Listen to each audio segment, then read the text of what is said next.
Hello, it's me, Lodi ng Simple Recipe. At today tayo ay magluluto ng ginisang upo. Ayan, inalis ko na yung mga buto.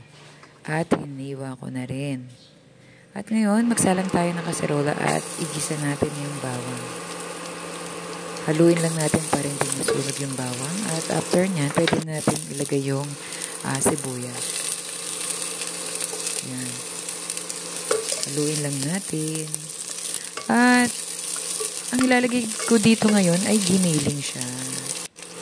Pwede namang sardinas. Pero tiniray ko ito. Ayan, haluin lang natin. At lagay tayo ngayon ng bagoong alaman. Ayan, haluin lang natin siya ng mabuti.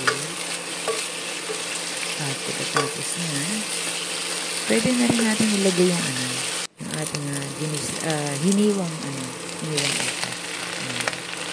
Ano yan? Kalahating upo. Kasi nagbigay sa atin ng upo. Tapos yung natin ko lang niluto. Tapos, haluin lang natin at siya titikpan natin ito. Medyo mag-tubig siya. At lagay tayo ng isang cup ng water. Kasi nga nagtutubig yan. Kaya hindi na masyadong madami ang tubig. At lagay tayo ngayon ng kalahating 4 cubes para may coating yun. And then, hayaan lang natin siyang kumulo hanggang sa lumambot yung upo. At yan. Kumukulo-kulo na siya. I think malapit na siyang maluto. Yan.